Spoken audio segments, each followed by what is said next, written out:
The last games ever to join PlayStation Now have been announced, Xbox Game Pass games for May are revealed, and the plot for Breath of the Wild 2 may have just been leaked by one of its voice actors. This is your Daily Fix.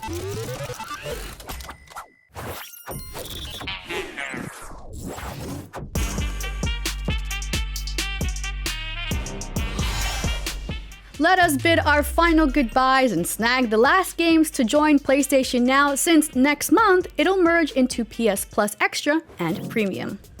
In the meantime, PlayStation Now subscribers can sharpen their swords, spears, and claws in Soul Calibur 6, the latest installment in the popular weapon-based fighting game series. Tackle the story mode, go online for multiplayer combat, or just spend hours making photorealistic Shrek in creation mode. If you'd prefer your fast-paced melee combat a little more cel-shaded, Naruto Shippuden Ultimate Ninja Storm 4 lets you unleash your ninja skills fighting against the fiercest of foes from the beloved anime. Explore the nightmarish Metroidvania of Blasphemous, a brutal action platformer hack-and-slash game with hordes of grotesque monsters and gigantic bosses waiting to kick your butt. All three games are available to play starting today and are permanent additions to the service. Well, permanent until next month, when PlayStation Now automatically merges with PS Plus Extra and Premium. The change will roll out gradually, starting with Asian markets on June 1st, the Americas June 13th, and finally Europe June 22nd. After that, PlayStation Now is officially PlayStation Then. Speaking of subscriptions, Xbox Game Pass games have been revealed for the month of May, including Day 1 launch games.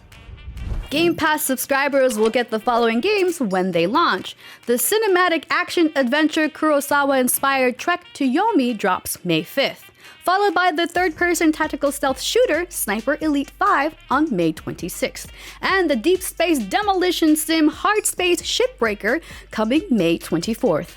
Also coming to Game Pass this month are the procedurally generated Souls-like dungeon crawler Loot River, available right now, and the TTRPG-inspired Citizen Sleeper on May 5th.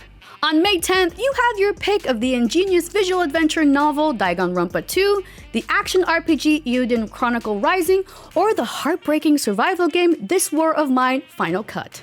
NHL 22 skates into Game Pass May 12th, and the turn-based card game Floppy Knights hits May 24th. On the 27th, Pac-Man Museum Plus lets you gobble some ghosts to unlock in-game decorations for your own personal arcade. Assassin's Creed Origins and For Honor Marching Fire Edition are both coming to Game Pass at some point this month, but there is currently no date for when they will be added to the service, so just hang tight. And lastly, Italian voice actor Pietro Ubaldi, the voice behind Daruk in The Legend of Zelda Breath of the Wild, might have leaked some key info of the upcoming sequel. Fair warning, we're going into spoilers, so we're throwing up the warning sign. Zelda-focused YouTube channel Lega Hyrule shared an interview with Ubaldi, who mentions he not only voices Daruk in the sequel, but also the character's ancestor. Daruk himself doesn't live to see the end of the first Breath of the Wild, so his return and the addition of an ancestor poses some big questions. In Breath of the Wild, Link wakes up 100 years after Ganondorf unleashed the Great Calamity on Hyrule and is tasked with setting things right. Fans are already theorizing the sequel could send Link to ancient times, some 10,000 years prior to the first game. We already got one prequel with Hyrule Warriors Age of Calamity, which takes place 100 years before Breath of the Wild, with Link, Zelda, and the four champions battling to keep Hyrule safe from Calamity Ganon and his minions. So this theory could hold true.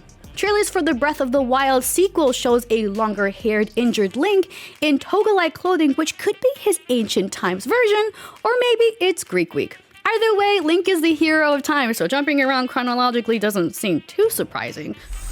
What are your theories? Sound off in the comments. If nothing else, it's something to pass the time until whenever this game is finally out, because we're all waiting desperately. And that was your Daily Fix for today, May 3rd. Also, if you haven't already, check out our article on Elden Ring modders adding a ton of pop culture franchises into the game, from Star Wars, One Piece, Hollow Knight, and even Life is Strange. Add Shrek, you cowards, come on! As always, download the IGN app across devices, follow us on Snapchat, and for everything else, stick to IGN. I'm Narz, and remember to always stay fabulous!